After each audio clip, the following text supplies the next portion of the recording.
आप भी सोच रहे होंगे मैं इतनी सारी किताबें, इतने सारे पेपर्स लेके क्यों बैठी हूँ, आखिर ये है क्या? तो ये है आपके यूजीसी नेट के नोट्स। क्या आपको भी बनाने, इतने बनाने हैं?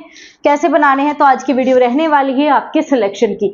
सिलेक्शन की क्यों? क्योंकि अगर आप यूजीसी नेट क्लियर करना चाहते हो, यूजीसी नेट 2025 अगर आपका मेन टारगेट है, तो उसके लिए आपको करना होगा अपने नोट्स को तैयार। अब इतने सारे डाउट में नोट्स बनाए तो किस तरीके से बनाए, शॉर्ट नोट्स कैसे होते हैं, लॉन्ग नोट्स कैसे होते हैं, तो प्लीज मैम अपने नोट्स दिखा दीजिए ताकि हमें पैटर्न पता चल सके कैसे नोट्स बना सकते हैं। क्योंकि देखो नोट्स बनाने जरूरी है, बिना नोट्स के सिलेक्शन नहीं होता। और दूसरा, अगर नोट्स बना लिए और गलत बना लिए तो भी सिलेक्शन नहीं होगा, क्योंकि इन नोट्स को करना पड़ता है रिवीजन। रिवाइज नहीं करोगे सिलेक्शन नहीं होने वाला।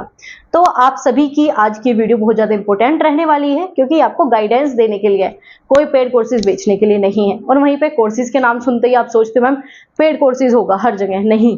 आपको यहाँ पर यूजीसी नेट पेपर 1 का फ्री कोर्सेज कराया जा रहा है, बिल्कुल फ्री है, कुछ भी आपसे नहीं लिया जा रहा। तो डेली यूट्यूब पर यहाँ पर 7 बजे आपकी क्लासेज होती है। यूजीसी नेट 2025 के लिए आपकी यहाँ पर डेली 7 बजे क्लासेस होती है, जो कि लाइव है, हिंदी इंग्लिश दोनों में रहती है। ऐसा भी नहीं है सिर्फ हिंदी मीडियम वालों के लिए, इंग्लिश मीडियम वालों के लिए, ऐसा कुछ भी नहीं है। पेपर जो है आपका, ये जो क्लासेस है वो दोनों ही लैंग्वेज में रहते हैं और दोनों ही लैंग्वेज में आप पेपर दे सकते हो। तो चलिए स्टार्ट करेंगे। आप में से कोई नया हो तो ऐसी बेहतरीन क्लासेस के लिए, बेहतरीन वीडियोज के लिए और सबसे जरूरी गाइडेंस के लिए इस चैनल को सब्सक्राइब कर लेना और उन दोस्तों के साथ भेज दो जो पहले दे चुके हैं, रह जाते हैं इस बार देंगे, तो उनका इस बार हो जाए तो उस सभी के लिए भेजना जरूरी है। तो लाइक और शेयर बिना कहे कर देना। तो चलिए स्टार्ट करते हैं। तो चलो सबसे पहले मैं आपको दिखाऊंगी बहुत सारे आपके नोट्स। अब आपको अगर इतने सारे नोट्स देखो, ये तो पेपर है, क्योंकि मेरा जो पेपर था वो आपका जून वाला था, दोबारा से पेपर देना पड़ा था, बहुत बुरी स्थिति हुई थी उस टाइम पे। तो एक मेन प्रिपरेशन अलग था, लेकिन आप बिल्कुल स्वतंत्र हो, बहुत अच्छे से अभी तक जो चीजें चल रही है, तो बेफिक्र होके पढ़ो। वो वाली स्थिति को हम याद ही नहीं करते, बड़ा दुख है, उसे भूल जाओ। तो ये तो देखो, सबसे पहले आ जाओ नोट्स पे। अब नोट्स मेरे एक जैसे नहीं है। अब आपको अगर मैं एक जैसे मतलब मैंने अलग अलग तरीके से बनाए हैं। अब जैसे कि अगर मैं आपको दिखाऊं तो ये है आपका जो तार्किक, वो आपका रीजनिंग वाला पोर्शन होता है, जैसे कौटिल्य, विष्णु, ये सारी मैंने बुक लिख रखी है, क्योंकि ये बुक बार बार रिपीट होती है। ये बुक आपकी बार बार रिपीट होती है, तो मैंने ये बुक लिख के बना दी। ठीक है, ये जो है आपके प्रीवियस ईयर पेपर से चीजें बनी गई है। ये आपका राष्ट्रीय क्रेडिट फ्रेमवर्क है, जो कि मैं आपको यूजीसी नेट के बैच में करा भी चुकी हूँ। कैसे कैसे किसने क्या, ये सब चीजें मैंने यहाँ पर लिखी। इसके अलावा ये आपका यूजीसी जो बार बार पेपर में पूछा जाता है, यूजीसी होता क्या है, तो यूनिवर्सिटी के बारे में यहाँ पर लिखा हुआ है। ठीक है, कौन कौन सी यूनिवर्सिटी है। इसके बाद ये लिखा हुआ है कौन कौन सी हायर एजुकेशन में पॉलिसी बनती है, किसके बेस पर जो आपकी यूनिवर्सिटी बनाई जाती है, तो वो सब यहाँ पर लिखा गया है। जैसे कि यूजीसी हो गया, इसके बाद यूजीसी की पूरी फिल्म हो गया ना, फिल्म का मतलब पूरी हिस्ट्री ज्योग्राफी, ये इस पेज पे पूरा यूजीसी कंप्लीट है। ऐसे ही आपका एनईपी के कुछ ये पॉइंट है, ये बार बार रिवाइज होते हैं। ठीक है, ये आपके 5 स्तंभ पूछे जाते हैं, तो ये 5 के 5 स्तंभ लिखे हुए हैं।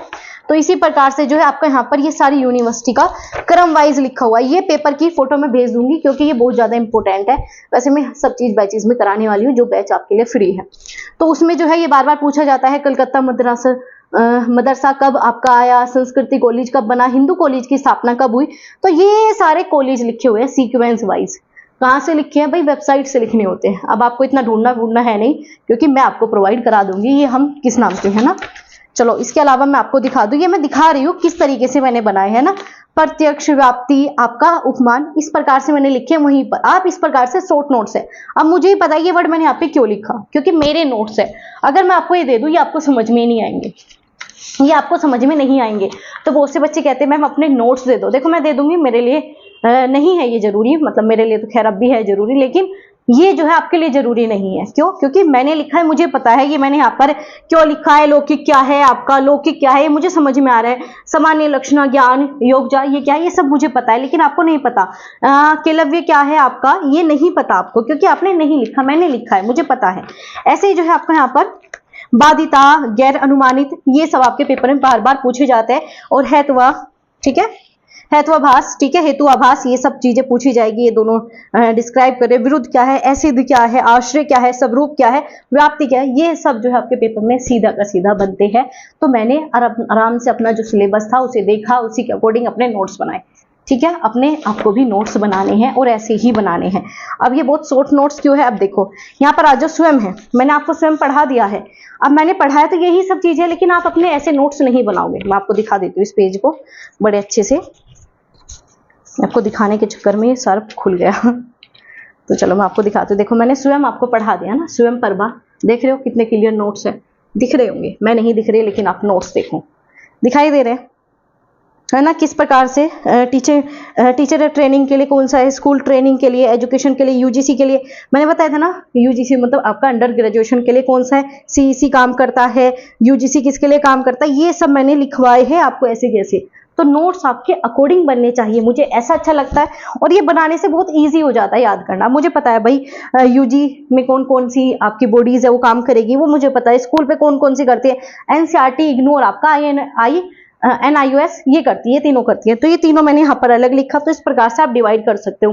ये तो बार बार पूछे जाते हैं, 4 स्तंभ आपके स्वयं के, ठीक है। तो ये मैंने चारों लिख दिए। इसके बाद इसकी विशेषता लिखी, 3 आपके विशेषता होते हैं, प्रिंसिपल होते हैं, एक्सेस करना, इक्विटी और आपका क्वालिटी, यही तो होता है स्वयं का। तो ये मैंने यहाँ पर लिखा है। तो इसी प्रकार से स्वयं हो गया।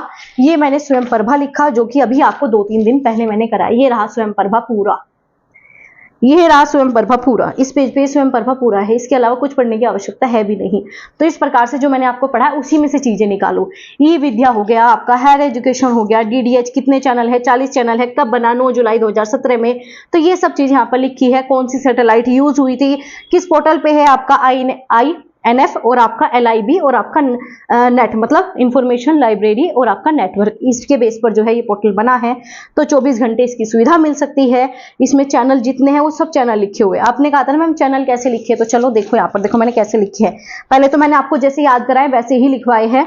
तो 1 से 10 तक जो था आपका CCE आपका कर रहा था, और इसमें जो है 11 से 16 कौन कर रहा है, इग्नू कर रहा है। तो ये जो 10 थे ये मैंने ऐसी कैसी आपको याद करा दिए थे। तो ये 10 के 10 लिखे, और बाकी का कहा था कौन किसके अंडर में आता है, ये याद रख लेना, क्योंकि इसके अंदर के ज्यादा डिटेल में नहीं बनते। एक बनता है, वो बनता है आपका हैदराबाद यूनिवर्सिटी वाला, जो कि बताया था कि हैदराबाद यूनिवर्सिटी एक अलग स्पेशल केस है, तो वो पूछ लिया जाता है। तो याद रखना 39 वाला क्या था, हैदराबाद यूनिवर्सिटी के द्वारा चलाया जाने वाला पोर्टल है, या आपका कह सकते हो वो चैनल है। उसमें क्या होता है कि उसमें जो है अपनी कला संस्कृति को वो डेवलप करते हैं।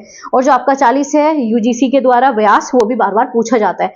तो ये आपके स्वयं प्रभा के नोट्स हैं। इसके मैं फोटो 2-4 फोटो खींचकर आपको भेज दूंगी टेलीग्राम पे, ठीक है। स्वयं प्लस मैंने नहीं कराया, इसका भी जल्दी मैं आपको करा दूंगी, ठीक है। आगे है आपका ये UGC के अकॉर्डिंग किन यूनिवर्सिटी को कौन सी मान्यता मिलती है। ये आपका यूनिट 10 के नोट्स हैं। तो आपका पब्लिक हो गया, प्राइवेट हो गया, डीम्ड यूनिवर्सिटी कौन सी होती है, तो उन सबको डिवाइड कर दिया किसके अंदर कौन सी यूनिवर्सिटी आ रही है, कौन सा आर्टिकल आ रहे हैं वो लिखा है। फिर ये फिर से मैंने लिख दिया कौन सा विश्वविद्यालय कब आपका लॉन्च हुआ था। तो जैसे कि BHU बार बार पूछा जाता है, कब आया, 1916 में आया। UGC कब आया, 1956 में आया। कोठारी आयोग कब आया, 64 और 66 के बीच में आया। NCERT 61 में आया। आपका NIPA कब आया, आपका 62 में आया। तो इस प्रकार से चीजें मैंने लिखी और आपको ऐसे ही लिखनी पड़ेगी। और मुझे पता है भाई आपको दिखाई दे रहा होगा, है ना, क्योंकि मैं कैमरे के पीछे नहीं हूँ, कैमरे के आगे, तो आई होप आपको दिख रहा होगा। तो ये ओपन यूनिवर्सिटी कौन सी है, डिस्टेंस एजुकेशन से कौन कौन कराती है, ये पहली बार पूछा गया था, मतलब इससे पहले जो पेपर हुआ था तो उसमें पूछा गया था। ओपन यूनिवर्सिटी सबसे पहली कौन सी थी, भीमराव अंबेडकर, जो कि हैदराबाद में थी। इसके बाद जो है इग्नू, जो कि दिल्ली वाली यूनिवर्सिटी है, मतलब दिल्ली वाली यूनिवर्सिटी नहीं, दिल्ली में यूनिवर्सिटी है इग्नू। फिर आपकी वो लॉन्च हुई थी 1985 में, वो आपका क्वेश्चन बना था। तो इस प्रकार से मैंने ये चीजें डिवाइड की। और सबसे ज्यादा जरूरी पहले ही दिन बताया था ना, सिलेबस आपके हाथ में होना चाहिए। सिलेबस की PDF आपको टेलीग्राम पे अपलोड है। तो मैंने तैयारी करने से पहले ही अपने प्रिंट निकलवा लिए थे। और देखो हालत इनकी पता है भाई, पढ़ रखे है ना, इसका पीछे का पेज तो है भी नहीं, है ना, आगे पीछे ये फट चुके हैं बहुत अच्छी तरीके से, क्योंकि पढ़े हैं तभी फटते हैं, बिना पढ़े चीजें नहीं फटती।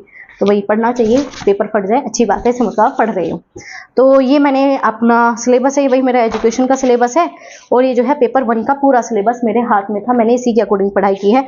जो टॉपिक हो जाते थे उसे अंडरलाइन कर लेती थी, पेंसिल से हो रखा है तो आपको नहीं दिखेगा, है ना। तो ये हो गया, इसमें जोन जोन से टॉपिक हो गए थे वो कर लिया था। ऐसे आपको भी अंडरलाइन करना है, लिखते हुए चलना है। तो ये सिलेबस आपके हाथ में होना चाहिए, हवा करने के लिए नहीं, हाथ में पढ़ने के लिए होना चाहिए, ठीक है। तो ये तो हो गए भाई आपके कुछ नोट्स, ये है, ठीक है। ये तो मैंने आपको दिखा दिए, बढ़िया बढ़िया नोट्स भाई, बहुत बेहतरीन है भाई। ये वाले नोट्स की तो मैं फोटो भी खींच के भेज दूंगी आपको, क्योंकि बहुत ही क्लियर है, गंदे नहीं है, वरना गंदे भी है मेरे पास, ऐसे नहीं है, मतलब भाई जैसी राइटिंग है वैसे लिखे जाएंगे। पर मेन बात है क्लियर होने चाहिए, आपको समझ में आ जाए। अब मैं आज से 5 साल बाद भी देखूंगी ना, मुझे तुरंत समझ में आ जाएंगे, तुरंत, क्योंकि देखो कितने प्यार से, कितने शॉर्ट नोट्स लिखे हुए हैं, वे बहुत प्यार से लिखे गए, है ना। तो ऐसे ही तसल्ली से लिखने नोट्स, कोई हवाबाजी में होना नहीं चाहिए। आपके पास जो है थोड़े बहुत पेपर भी होने चाहिए, मेरे पास पेपर था। अब आ जाओ जी, अब आप कहोगे मैम अब आपने ये हाथ से क्यों लिखे नोट्स, है ना, ये भी है, मैंने हाथ से एक एक नोट्स लिखा था ना, मैंने एक एक यूनिट भी लिखी थी, मैं आपको दिखाती हूँ, 1 मिनट दीजिएगा।